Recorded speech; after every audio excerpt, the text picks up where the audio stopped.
주제는 2021년도 최저임금 얘기입니다. 아무래도 뭐 경영계하고 노동계하고 상당히 민감한 주제인데 요즘 같은 경우에 참 이게 안타까운 경우잖아요. 지금 코로나19가 작년에 발생해서 지금 어느 정도 좀 잠잠해질 줄 알았는데 이게 더 심각해지면서 지금 자영업자분들, 소상공인분들 너무너무 힘든 상황이고, 또 마찬가지로 노동자 입장에서는 가뜩이나 일자리도 많이 줄고, 또 이 최저임금이 물가 상승률만큼 또 어느 정도 반영이 돼야 됨에도 불구하고 이게 서로 진짜 안타까운 부분이 너무 많아가지고 저는 진짜 이거 어떻게 해야 돼요, 그러면? 올리지도 못하고 내리지도 못하고 참 안타까운 상황인 것 같아요. 최저임금 관련해서 논의를 매년 기준은 3월 31일 날 시작을 해서 6월 말까지 90일 이내에 확인을 해서 노동부에서 고시를 할 수 있게 되어 있는데, 지금 몇 년째 그게 전혀 지켜지지 않고 올해도 역시 적정 기간은 넘겨버린 상황인데요.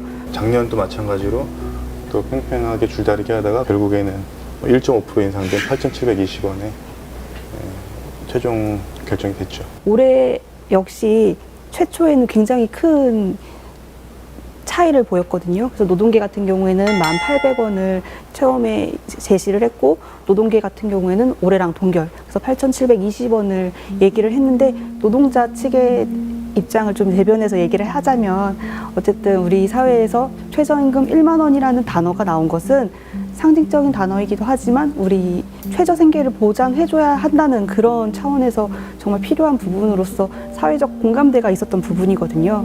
코로나19가 갑작스럽게 다가와서 우리 사회가 조금 흔들리는 부분은 있지만, 장기적으로 우리가 가져가야 할 당장의 우리 목표이자 미래라고 생각을 합니다. 근데 저는 그것도 뭐 이해는 가지만, 최저임금 1만 원이 그 인간다운 삶을 영위하기 위해서 기준이 되어야 된다는 거는 어디에도 정해진 건 없고, 그냥 사회적 합의에 의해서 그 정도는 돼야 되지 않냐라는 뭐 그런 서로의 의견을 이렇게 맞아서 얘기가 나온 거지. 최저임금이 왜 1만 원이냐, 최소한의 삶을 영위하기 위한 그 생활비가 과연 얼마가 필요할 것인가에 대한 그렇게 조사를 하고 데이터를 뽑아 보니까 그 비용이 2020년 기준으로 224만 원이더라고요. 그럼 현재 지금 8,720원으로는 한 달에 주휴상까지 다 포함해도 180만 원이 안 돼요. 급여로는. 우리가 헌법에서 최저임금을 얘기할 때 그 앞서서 적정임금을 얘기를 했거든요. 적정임금은 이 사람이 삶을 영위할 수 있는 최소한의 가치를 부여할 수 있는 그런 임금을 얘기를 하는 건데, 그것도 이루지 못하는 최저임금 상태예요. 그렇기 때문에 노동계에서 오랜 시간 동안 최저임금 1만 원, 그런 가치를 한 번 더 좀 생각을 해봐야 되고. 문재인 정부 들어서 가장 강력하게 추진했던 것 중에 하나가 경제정책 중에 소득주도 성장이거든요. 그 소득주도 성장이라는 경제 정책에 맞춰서 굉장히 급격한 최저임금 인상을 했어요. 16.4%, 그죠? 근데 이게 2년 정도 지나서 실제 그 패널 데이터로 추적 조사했더니 한 27.4%에서 30.5% 정도 일자리가 감소했다. 그 팩트로 인해서 이런 급격한 인상은 지양해야 된다라고 한국경제연구원에서 조사한 데이터가 2020년도에 나왔거든요. 많은 분들이 특히 지금 최저임금 급격한 인상에 대해 반대하시는 분들이 그때 너무 과도하게 해서 지금은 동결 혹은 삭감밖에 답이 없다, 이렇게 말씀하시는 분들이 좀 계시더라고요. 근데 저는 반대로 그때 이 정도도 못 올렸으면 지금 경제 상황에서 약자들은 더욱 더 힘든 상황이겠다.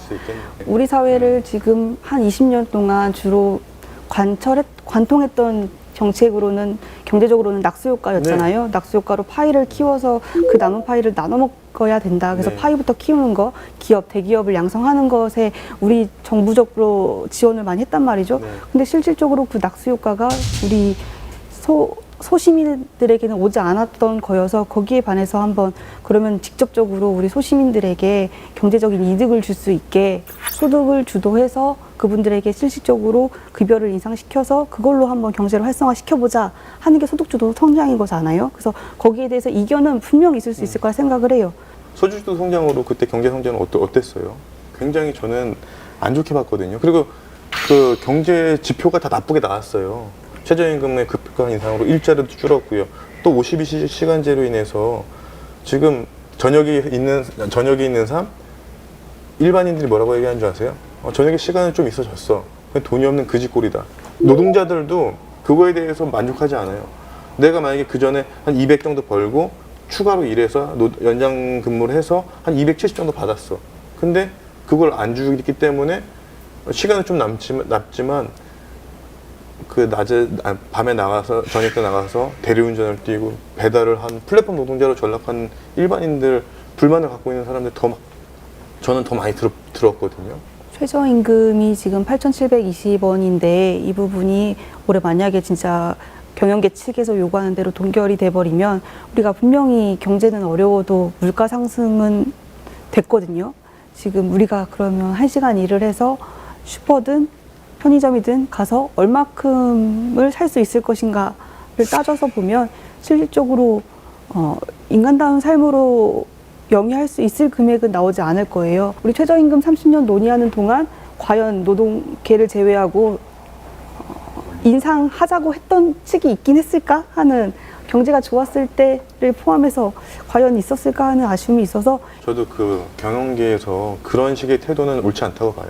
정말 적과 협상에서 승자가 되기 위한 조건, 일단 내가 낮게 불러놔야지 오는 걸 받아칠 수 있다, 이런 협상의 조건으로만 나왔다는 것 자체, 근로자 입장에서 인간다운 삶을 영위하기 위해서 경제 성장이 이만큼 됐고 어떤 기준에 의해서 이렇게 해야 된다, 그렇기 때문에 우리는 이 정도는 올릴 수 있겠다, 이렇게 합리적으로 좀 나와야지 협상을 위한 진짜 이렇게 막 게임하듯이 그렇게만 나가는 건 저도 옳지 않다고 봅니다.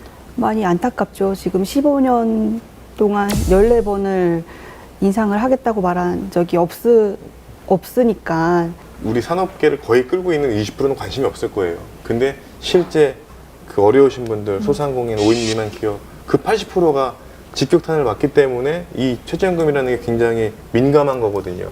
그렇기 때문에 대기업이나 중소기업도 뭐 300인 이런 거에 기준을 볼 게 아니라 진짜 5인 미만, 그리고 50인 미만 중소기업, 뭐 이런 분들을 따져봤을 때 이 최저임금이 굉장히 민감하기 때문에 이렇게 코로나19가 끝나지 않은 상황에서는 그런 거를 좀 감안해야 되지 않을까. 그래서 저도 소상공인 분들이 지금 매우 어려워서 큰 폭의 인상, 10,000원 인상은 저는 어려울 거라고 봐요. 그거는 정말 사회적으로 대부분의 영세한 삶을 지금 우리가 살고 있기 때문에 그거는 어려울 것이라고 생각해서 상징적으로라도 얼마든 조금이라도 올려야지만 된다.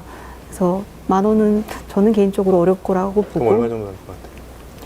얼마였으면 좋을 것 같아요? 지금 8,720원이잖아요. 네. 이제 9,000원 채우면 너무 좋겠는데 9,000원도 어렵지 않을까 생각은 합니다. 저도 개인적으로는 9,000원 정도는 가야 될 거라고 저도 생각은 해요.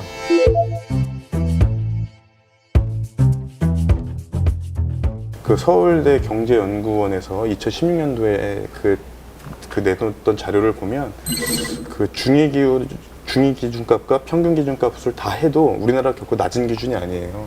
그렇게 따지고 현재 2020년도 기준으로 봤을 때 전 세계적으로 평균 13위 정도 들어가 있기 때문에 그렇게 낮은 기준은 아닌데, 세계 추세를 말씀을 하시면 어쨌든 우리 사회에 그 지역별로, 나라별로 물가 상승률도 따로 있을 것이고 환율로 적용했을 때 다를 것인데 우리나라가 OECD 평균에 못 미치는 것으로 저는 알고 있거든요. 그래서 데이터는 지금 조금 아쉬운 부분이 이런 최저임금, 또 고용에 따른 최저임금 상승에 따른 고용 변화, 이런 것들에 대한 정확한 데이터, 조사 연구가 없죠. 노동계에서는 그 노동연구원에서 나왔던 그 자료들로 인해서 계속 주장을 하고 있고, 또 사용자 경영계에서는 뭐 한국경제연구원이나 뭐 서울대 그 경제연구원, 뭐 이런 서울대 경제연구소 이런 자료, 자기들한테 필요한, 자기들한테 이익되는 자료로만 지금 계속 싸우니까, 그래서 전문가들이 주장하는 것 중에 하나가 적당한 기준을 만들어야 된다.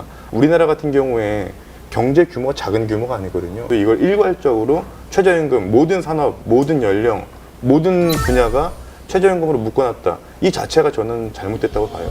많이 동의를 합니다. 최저임금법이 1986년도에 제정이 돼서 법이 통과돼서 진행된 지 30년이 넘어가는데 이 부분을 매년 이렇게 소모성으로 진행될 수밖에 없는 것인가에 대해서 한번 깊게 생각을 해서 전면적인 재검토라기보다는 전면적인 그 방법을 다시 한번 고민해봐야 정말 되는 연구하고 정책적으로 필요한 것 같아요.